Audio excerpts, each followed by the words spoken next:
बहुत स्वागत है आप लोगों का हमारे Hindi YouTube channel financial education by Mukesh पर। तो आज हम लेकर आए हैं आपके लिए new case study for price action strategy. ठीक है, प्राइस एक्शन स्ट्रैटेजी से हम किस तरह से एक अपॉर्चुनिटी देखते हैं या किस तरह से इन्वेस्टमेंट अपॉर्चुनिटी देखते हैं। ऑफ कोर्स हम अभी इन्वेस्टमेंट अपॉर्चुनिटीज की बात ही कर रहे हैं। We are not talking about the daily trading, that is intraday swing trading और any kind of short term trading. ठीक है, हम लोग लॉन्ग टर्म ट्रेडिंग की ही बात कर रहे हैं। इसलिए मैं जब भी बात करूंगा अभी फिलहाल तो मैं इन्वेस्टमेंट पर्पज से ही बात करूंगा कि कहाँ हम इन्वेस्टमेंट कर सकते हैं और किस तरह से इन्वेस्टमेंट डिसीजन हम ले सकते हैं। ठीक है, तो ये सारी चीजें सीखेंगे हम स्टेप बाय स्टेप प्रोसीजर से। तो जैसा कि मैंने आपको कितने टाइप के चार्ट होते हैं स्टॉक मार्केट में, कैंडलस्टिक पैटर्न कैसे बनती है, ठीक है, कैंडलस्टिक होता कैसा है, ओपन क्लोज प्राइस कैसे होते हैं, हाई लो क्या होता है। तो ये सब के लिए मैंने ऑलरेडी एक वीडियो बना के अपलोड की हुई है चैनल पे, आप जाके वहाँ चेकआउट कर सकते हैं। अदरवाइज मैं उसका लिंक भी मैं यहाँ बिलो डिस्क्रिप्शन में डाल दूंगा। तो चलिए स्टार्ट करते हैं। ठीक है, तो ये हम आ चुके हैं अपने ब्रोकर के वेबसाइट पे। ये ज़ीरोधा के वेबसाइट पे हम आ चुके हैं और यहाँ पर हमने अपने अकाउंट में लॉग इन कर लिया है।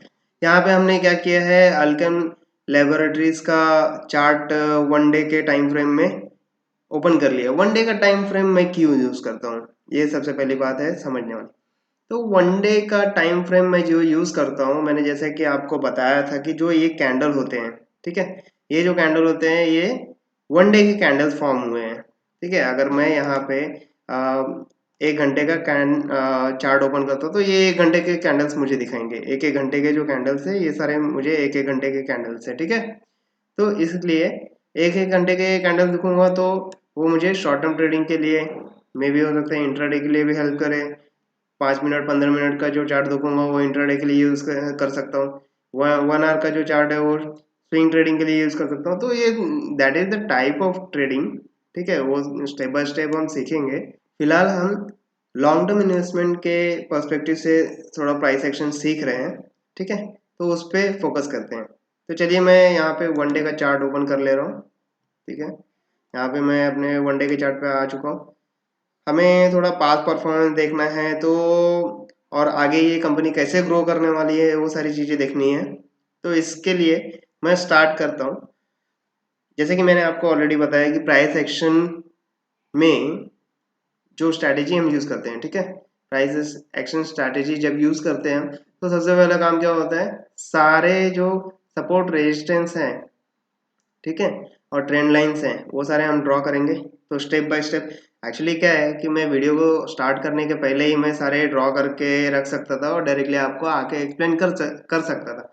बट मैंने ऐसा क्यों नहीं किया, क्योंकि जब मैं अगर स्टार्ट करूँ कोई चीज़ ड्रॉ करना, लाइक सपोर्ट रेजिस्टेंस ड्रॉ कर रहा हूँ, किस तरह से ड्रॉ कर रहा हूँ, मेरा अप्रोच कैसा है, मेथड मेथड कैसा है, तो वो सारी चीज़ें एक इफेक्ट करती है हमारे एजुकेशन पे। ठीक है, तो वो सारी चीज़ें स्टेप बाय स्टेप हम थोड़ा फोकस करेंगे कि कैसे हमें trend line, support, resistance draw करना है। तो वो सारी चीज़ें हम यहाँ पे देखेंगे। तो चलिए आगे बढ़ते हैं। तो यहाँ से मैं एक लाइन ले रहा हूँ। ठीक है, तो पीछे आएंगे, बैक टू बैक जाएंगे। अभी फॉर एग्जांपल ये डिलीट कर देता हूँ। ठीक है, तो मैं यहाँ से ट्रेन लाइन ड्रॉ करना स्टार्ट कर रहा हूँ। ठीक है, मुझे यहाँ पे कुछ ऐसा ऐसा सपोर्ट यहाँ पे कुछ दिख रहा है। ठीक है, मैं थोड़ा आगे तक खींच ले रहा हूँ। ठीक है, इसको मैं थोड़ा इस तरह से एडजस्ट कर दे रहा हूँ। नेक्स्ट मैं यहाँ से एक रेजिस्टेंस ड्रॉ करता हूँ इस तरह से। देखिए, हम जब भी रेजिस्टेंस ड्रॉ कर रहे हैं या सपोर्ट ड्रॉ कर रहे हैं तो मोस्टली ट्राई कीजिए कि मेजर पॉइंट्स आपके कैप्चर हो जाए। ठीक है, यहाँ पे मुझे ये पॉइंट मिल गया, यहाँ पे बहुत सारे पॉइंट है। ठीक है, जैसे मैं जूम करूंगा तो आपको दिख जाएंगे। तो यहाँ पे देखिए बहुत सारे पॉइंट्स हैं जो यहाँ पे रजिस्टर करके नीचे गया हुआ है प्राइस। एक पॉइंट ये, दूसरा, तीसरा, चौथा, तो इस तरह से 4 पॉइंट मिल गए। अगर मैं इसको करता तो क्या होता, ये 2 ही पॉइंट मिलते। तो इस तरह से मेजर रेजिस्टेंस हम लोग को ड्रॉ करना होता है। यहाँ पे देख सकते हैं आप 3 पॉइंट पे, और यहाँ पे मेजर पॉइंट मिला है। तो इस तरह से मैंने एक रेजिस्टेंस और एक सपोर्ट ड्रॉ कर लिया। ठीक है, तो चलिए थोड़ा बैकवर्ड में जाते हैं। अब आप यहाँ पे देख सकते हैं कि एक सपोर्ट हमें दिख रहा है। कौन से जोन में? इस जोन में आप देख सकते हैं, यहाँ पे। ठीक है, ये जो है इसको हम क्या कह सकते हैं? इसको हम क्या कह सकते हैं? ये हमारा डिमांड जोन भी है, बाद में ये हमारा सप्लाई जोन बन गया है। कैसे? जैसे सपोर्ट बिकम रेजिस्टेंस या रेजिस्टेंस बिकम सपोर्ट। ठीक है, अभी आप यहाँ देख सकते हैं कि ये यहाँ पर आपको पहले तो सपोर्ट दिख रही है, यहाँ से आई, यहाँ सपोर्ट बनाई, फिर ऊपर गई, फिर यहाँ पे सपोर्ट बनाई, फिर यहाँ से ब्रेक हुई है। ठीक है, ये सपोर्ट था। अब जब ये ब्रेक हुई है, फिर ऊपर जा रही है, ऊपर जा रही है, तो यहाँ जो सपोर्ट था वो रेजिस्टेंस बन गया है। तो सपोर्ट क्या होता है? सपोर्ट आपका डिमांड जोन होता है ना, जहाँ पे आप सपोर्ट लेके प्राइस बढ़ रही है, मतलब वहां पे डिमांड बढ़ रहा है, तो वो डिमांड जोन हो गया। अब जो सपोर्ट तोड़ के नीचे आ गई है और वो सपोर्ट पर जाके रजिस्ट हो रही है, मतलब क्या होगा? सपोर्ट आपका डिमांड जोन जो था वो आपका सप्लाई जोन बन चुका है। ठीक है, इस तरह से डिमांड और सप्लाई के बेसिस पे ही स्टॉक का या किसी भी फाइनेंशियल इंस्ट्रूमेंट का जो प्राइस होता है वो डिपेंड करता है। तो ये हमने एक सपोर्ट आप बोल सकते हैं, और आगे चल के वो रेजिस्टेंस बन चुकी है। तो इस तरह से एक सपोर्ट जोन भी हमने ड्रॉ कर लिया है। आप देख सकते हैं मेजर सपोर्ट ही है ये। एक ये पॉइंट है, 2 3 4 5, इस तरह से मेजर सपोर्ट हमने ड्रॉ कर लिए हैं। ठीक है, अभी नेक्स्ट एक और हमको यहाँ पे, आप रेजिस्टेंस भी बोल सकते हैं, बाद में सपोर्ट भी बोल सकते हैं, आगे चल के ये सपोर्ट में कन्वर्ट हुई है। ठीक है, तो ये एक हमने ड्रॉ कर ली। अब हम क्या कंक्लूड करेंगे कि आगे चल के इसका प्राइस क्या होने वाला है। ठीक है, तो अब मैं क्या करता हूँ कि चलिए एक छोटा सा इंडिकेटर, हम ज़्यादा कॉम्प्लिकेट नहीं करेंगे, सिंपली हम मूविंग एवरेज ऐड कर रहे हैं। इसको मैं क्या करता हूँ, तो मैं 26 डेज का ले लेता हूँ। ठीक है, 20 डेज। अभी मूविंग एवरेज क्या होता है? मूविंग एवरेज जो होता है वो 26 अगर मैंने लिया है तो 26 पिछले 26 दिनों का प्राइस का एवरेज निकालेगा और उसका वैल्यू पुट करेगा। ऐसे पिछले 26 दिनों के ऐसे वैल्यूज निकाल के वो ये लाइन ड्रॉ करता है जो आपको यहाँ पे दिख रहा है अभी स्क्रीन पे। ठीक है, ये जो लाइन ब्लू कलर का दिख रहा है वो इस तरह के लाइन ड्रॉ करता है। तो ये 26 दिनों का एवरेज प्राइस का ट्रेंड आपको दिखाता है कि इस तरह से ट्रेंड गया हुआ है। ठीक है, तो अब हमने क्या किया है, सपोर्ट रेजिस्टेंस सारे ड्रॉ कर लिए हैं, supply demand zone, supply zone and demand zone भी ड्रॉ कर लिए हैं। ठीक है, तो अब हम देखेंगे कि आगे प्राइस एक्शन कैसा हो सकता है। पहले तो क्या हुआ कि एक ट्रेंड फ्लो में आ रहा था।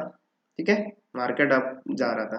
ठीक है, अभी अब जाते जाते क्या हुआ, एक रेजिस्टेंस पे आके वो 2 बार रिजेक्ट हुआ, यहाँ भी रिजेक्ट हुआ है, फिर यहाँ भी रिजेक्ट हुआ है, फिर सेकेंड टाइम इसने वो रेजिस्टेंस तोड़ दी। ठीक है, वो रेजिस्टेंस जब तोड़ दी उसने, तो वो रुका ही नहीं आगे, यहाँ पर थोड़ी देर रुका हुआ है, आपको ये दिख सकता है। ठीक है, मैं थोड़ा जूम कर देता हूँ, और यहाँ पे आप देख सकते हैं कि थोड़ा यहाँ पे प्राइस कंसोलिडेशन हुआ था। ठीक है, प्राइस कंसोलिडेशन थोड़ा यहाँ पे हुआ था। प्राइस करेक्शन होता है मार्केट में, एक जब हायर प्राइस या हाई प्राइस तक पहुंचती है तो वहाँ थोड़ी देर के लिए करेक्शन होता है, वहाँ पे फिर देखा जाता है कि ये प्राइस डिमांड के हिसाब से सुटेबल है कि नहीं। अगर डिमांड के हिसाब से सुटेबल नहीं है, मतलब एज पर डिमांड इसका प्राइस कम है, फिर से बाइंग स्टार्ट होती है और उसमें बुल रन आता है। बुल रन मीन प्राइस में तेजी आती है। ठीक है, तो इस तरह से आप देख सकते हैं कि यहाँ पे सपोर्ट लिया है थोड़ा, फिर बाद में ऊपर एक प्राइस पे गया है, वहां से रिजेक्ट हुआ है, फिर उसने जिस प्राइस पे पहले सपोर्ट लिया था वही प्राइस पे फिर से सपोर्ट लिया है, फिर ये ट्राई करके यहाँ तक गया है, फिर उसने रिजेक्ट लिया है। ठीक है, आप देख सकते हैं कि ये फेक सिग्नल आपको मिला था। ठीक है, तो यहाँ पे आप देख सकते हैं कि ये सारे पॉइंट पे भी एक सपोर्ट बनता है। ठीक है, लेकिन अभी कैसा है कि हमें अपने डिसीजन के लिए ये सपोर्ट की अभी फिलहाल ज़रूरत नहीं है, ठीक है। एक कंसिडरेशन हम कर सकते हैं यहाँ पे एक लाइन ड्रॉ करके कि ये प्राइस यहाँ पर किस तरह का मूवमेंट करेगी, ठीक है। तो अब आप देख सकते हैं कि यहाँ पे उसने सपोर्ट ले लिया है इस तरह से, फिर यहाँ पे रिजेक्ट किया है इस तरह से जाके यहाँ पे देखिए, यहाँ पे ये रेजिस्टेंस का काम कर रही है, ठीक है। आप देख सकते हैं इस तरह से ये रेजिस्टेंस का काम कर रही है। यहाँ से रिजेक्ट हुई, फिर उसके बाद ये सपोर्ट को भी तोड़ दिया उसने, फिर उसने नेक्स्ट सपोर्ट यहाँ पे बनाया है, ठीक है। ये आप देख सकते हैं ये जो है इसका जो पहले सप्लाई जोन था, अभी ये इसका डिमांड जोन बन गया। अब डिमांड जोन बन गया तो यहाँ से जो सपोर्ट लेके फिर वो पहले जो सपोर्ट था अब उसका रेजिस्टेंस बन गया, अब वो नीचे आ रहा है, फिर से एक एक इंक्लाइन लाइन पे वो सपोर्ट बना के बढ़ने की कोशिश कर रहा है, ठीक है। अब वो यहाँ पे फिर से सपोर्ट बना लिया, फिर ऊपर गया, फिर रिजेक्ट हो रहा है, फिर से उसी प्राइस पे उसी रेजिस्टेंस पे वो रिजेक्ट होके फिर से यहाँ पे सपोर्ट बना के अब उसने क्या किया है, ये जो ट्रायंगल बना है, ठीक है, ये रेजिस्टेंस का और ये सपोर्ट का। तो अब क्या था यहाँ पर, मैं जबकि आपको हमेशा बताता हूँ कि जब भी इस तरह का सीन होता है तो वहाँ पे प्राइस ट्रांसफॉर्मेशन होने की चांसेस बढ़ जाते हैं। मतलब ट्रांसफॉर्मेशन क्या होता है, या तो अप ट्रेंड है तो डाउन ट्रेंड में जाएगा, और डाउन ट्रेंड है तो अप ट्रेंड स्टार्ट हो सकता है। तो इस तरह के चांसेस वहाँ पे बढ़ जाते हैं। तो अब यहाँ देखो, यहाँ पे क्या हुआ है, तो आप देख सकते हैं कि यहाँ पे ट्रांसफॉर्मेशन होने का चांसेस था। तो या तो दो प्रोबेबिलिटी हो सकती थी, या तो ये रेजिस्टेंस तोड़ के यहाँ से फिर से अप जा सकता था, ठीक है, या फिर क्या होता था, ये यहाँ बाहर ये सपोर्ट तोड़ के यहाँ पे रजिस्ट होके नीचे जा सकता था, ठीक है। अब ये दो चांसेस हो सकती थी, ओके, एग्री, ठीक है। ये पहला चांस हो सकता था, ये दूसरा चांस हो सकता था, ये दो प्रोबेबिलिटी हो सकती थी यहाँ पे, ठीक है। तो अभी आपको पता है कि इसने ये रेजिस्टेंस तोड़ दिया है। अब ये रेजिस्टेंस तोड़ दिया है तो अब क्या हो रहा है कि ये मेजर जो सपोर्ट यहाँ पे है, ठीक है, ये मेजर जो सपोर्ट है आगे चल के जो रेजिस्टेंस बना है अब यहाँ पे रजिस्ट हो रहा है वो, ठीक है। यहाँ पे इतना समझ में आ गया, गुड। अभी आगे हम देखेंगे कि इस प्राइस जोन में क्या हो रहा है, ठीक है। तो हम थोड़ा नजदीक जाके देखते हैं कि एक्चुअली अभी प्राइस मूवमेंट किस तरह से। इसमें बहुत सारी चीजें होती हैं जो आपको एंट्री एक बार बता सकती है, मींस हमेशा ये एक्यूरेट नहीं होती क्योंकि मार्केट में कब क्या होगा किसी को नहीं पता, ठीक है। ये सारे जो होते हैं फोरकास्टिंग मेथड होते हैं, ठीक है, इससे आप फोरकास्ट कर सकते हैं। मोस्टली क्या होता है, ये सारी चीजें जो होती है, ये सारी जो टेक्निकल चीजें हैं, ये सारी चीजें यूज करने से क्या फोरकास्टिंग ऑलमोस्ट 80%, 90%, 95%, कभी कभी 99% भी करेक्ट हो जाते हैं अपने, ठीक है। और ऑलमोस्ट 80 to 90% हमेशा करेक्ट होते ही हैं, ठीक है। तो ये सारे चांसेस आपको यहाँ पे दिख जाएंगे। अब यहाँ पे देखिए, अब यहाँ पे क्या हो रहा है कि लास्ट 2 डेज के मैं प्राइस कैंडल पे अगर मैं फोकस करूँ तो क्या हो रहा है, यहाँ पे एक तरह से देख सकते हैं, ये आपको डोजी कैंडल इसने फॉर्म किया है। डोजी कैंडल क्या होता है वो बहुत ही जल्द मैं अपने प्लेलिस्ट में ऐड करने वाला हूँ, तो आप कंटिन्यू हमें फॉलो करते रहिए सो दैट आपको डे बाय डे और जैसे हमारे वीडियोस आते रहेंगे वो अपडेट आप तक पहुँचते रहे और आप अपने स्किल्स को एक प्रॉपर वे में और स्टेप बाय स्टेप ग्रो कर पाए। तो ये डोजी क्यों है, मैं क्यों बोल रहा हूँ, क्योंकि ऑलमोस्ट देखिए इसका लास्ट प्राइस ओपन कब हुआ था, 3267 पे, ठीक है। राइट साइड में देखिए कॉलम के पास, वहां पे ब्लैक में आपको दिख रहा होगा 3269.37, सॉरी अभी ये देखिए 3268.67, मतलब 3269 के आसपास पकड़ लो। और जो सेकंड प्राइस कैंडल है, ठीक है, ये प्राइस कैंडल जो है अभी आप इसमें देख सकते हैं कि 20 फरवरी का, नीचे आप देख सकते हैं यहाँ पे देखिए ये यहाँ पे आपको दिखेगा। तो ये अब जैसे मैं यहाँ पे लेके जाता हूँ और नीचे आपको लेके जाता हूँ, यहाँ पे देख सकते हैं आप 20 फरवरी मतलब आज का डेट। तो आज के डेट में इसने क्लोजिंग यहाँ पे दी है जो कि प्राइस क्या हो रहा है 3269, मतलब ओपनिंग प्राइस और क्लोजिंग प्राइस दोनों सेम है। तो क्या ऐसे कैंडल स्टिक को हम क्या कहते हैं, डोजी कैंडल स्टिक। तो आप देख सकते हैं कि यहाँ पे डोजी कैंडल स्टिक बन चुका है। अब डोजी कैंडलस्टिक का मीनिंग क्या होता है, ठीक है। डोजी कैंडलस्टिक में क्या होता है, नॉर्मली जब भी इस तरह का डोजी कैंडल फॉर्म होता है तो इसका मतलब क्या होता है कि प्राइस मूवमेंट जो होता है इन डिसीजन मोड में आ गए। मतलब अभी क्या हो रहा है कि आप देख सकते हैं यहाँ पे, थोड़ा मैं अभी आप देख सकते हैं यहाँ पे बहुत ही ज्यादा वॉल्यूम में, ठीक है, बहुत ही ज्यादा वॉल्यूम में, ये देखिए ये वॉल्यूम आपको दिख रहा होगा यहाँ पे, ये देखिए बहुत ही ज्यादा वॉल्यूम में खरीदी हुई है, आप देख सकते हैं यहाँ पे, ठीक है। बहुत ज्यादा वॉल्यूम में खरीदी होगी, उसके बाद क्या सेलिंग वगैरह, सेलिंग बाइंग हो रहा है। आप यहाँ देख सकते हैं, थोड़ा मैं अगर करीब लेके जाके दिखाऊं आपको तो यहाँ पे अभी जो है, ठीक है, यहाँ पे अभी भी सेलिंग बाइंग हो रहा है लेकिन उसका वॉल्यूम काफी कम है as compare to this candle. ये कैंडल पे बहुत ही भारी मात्रा में बिक्री हुई है, ठीक है, खरीदी हुई है। तो आप देख सकते हैं कि यहाँ पर अब इतना बाइंग होने के बाद अभी मार्केट इन डिसीजन मोड में चला गया है कि अब क्या करना है, ये सपोर्ट तोड़ के, सॉरी, ये जो मेजर सपोर्ट था अब ये रेजिस्टेंस बन चुका है, तो ये रेजिस्टेंस तोड़ के क्या मुझे ऊपर जाना है। तो अब बायर सेलर ही यहाँ पे डिसाइड करेंगे कि क्या इस स्टॉक का प्राइस ये अभी सुटेबल है as per demand, as per requirement, as per the company what doing, and company का फंडामेंटल कैसा है उसके बेसिस पे। तो वो सारी चीजें आप जब करोगे तो उसके बाद आपको थोड़ा एग्जैक्टली आइडिया पड़ जाएगा कि आज के डेट में क्या ये प्राइस 3280 या 3349 ये रेंज में आप देख लो, मतलब 3200 से लेके 3300 के बीच में जो भी प्राइस है, क्या वो उसको तोड़ के बाहर निकलना चाहिए, 4000 तक जाना चाहिए। तो ये सारी चीजें होती हैं, बहुत डिपेंड करती हैं, ठीक है। ये सारी चीजें डिपेंड करती है कि कैसे सेलर और बायर सोचते हैं, ठीक है। अगर सेलर को लगता है कि नहीं ये प्राइस तो काफी हाई हो चुकी है, तो ये प्राइस अभी अभी यहाँ पे मुझे प्रॉफिट बुक करके निकल जाना है, तो क्या होगा, ये सेलिंग होते रहेगा, फिर बाद में ये सपोर्ट भी है वो भी तोड़ के वो नीचे ही जाते रहेगा। तो इसे इसे क्या कहते हैं, इसे ही मंदी कहते हैं। मतलब तेजी और मंदी क्या होता है, बुल रन और बेयरिश रन, ठीक है। बुलिश रन और बुल रन और बेयर रन क्या होता है, तो बुल रन यही होता है कि अगर बायर्स को लगता है कि नहीं ये प्राइस बहुत सस्ते में मिल रहा है तो वो कंटिन्यू बाय करता रहेगा। और ऐसे एक दो बायर्स नहीं होते ना, ऐसे लाखों करोड़ों बायर्स होते हैं, ठीक है। जैसे कि मैंने आपको मार्केट पार्टिसिपेंट के वीडियो में आपको बताया ही है कि कौन कौन से मार्केट पार्टिसिपेंट होते हैं, ठीक है।